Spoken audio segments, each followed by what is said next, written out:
On Sunday morning, adjacent to Bethnal Green tube station in East London, a memorial marking the deadliest civilian incident in Britain during the Second World War will be unveiled.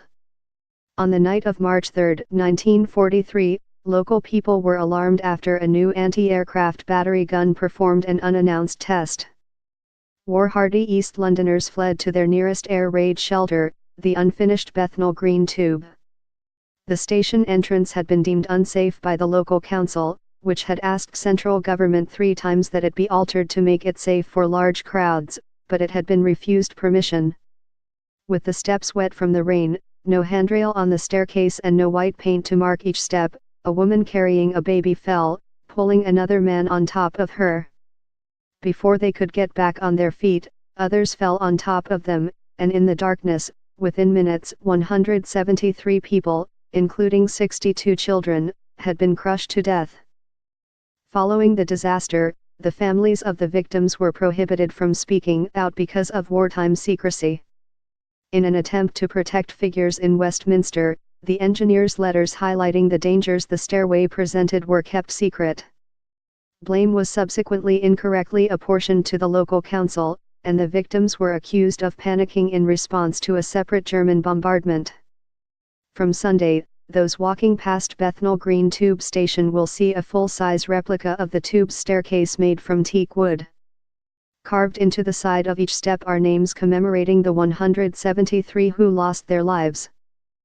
74 years is a long time to wait for a memorial, but its presence matters deeply. This memorial speaks to the importance of the process of honoring those who died, allowing communities to grieve together and collectively remember, as well as marking the history of East London, which suffered so heavily during the Second World War. It highlights the fact that many innocent women and children become casualties of wars all around the world, even today. But the memorial also provides an opportunity to learn lessons from the injustices of the past.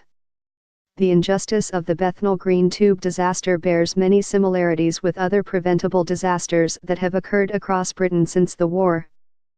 Take the disaster in the mining village of Aberfan on October 21, 1966, when almost an entire school was crushed by a black avalanche of coal waste from a hillside tip. 144 people died, 116 of them children. At the time, the National Coal Board, NCB, which was responsible for the hillside tip, managed to avoid financial responsibilities for the accident, despite local organizations, including the school itself, having raised concerns about the safety of the NCB tips.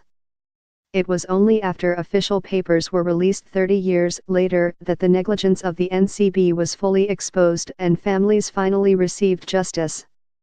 Or take the Hillsborough disaster.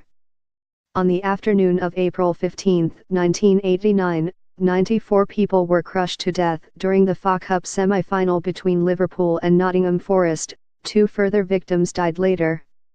Initial accusations made by the South Yorkshire police that the spectators were to blame for being drunk and gaining unauthorized access to the stadium, upheld in the original inquest, were only finally shown to be false by a second inquest jury last year.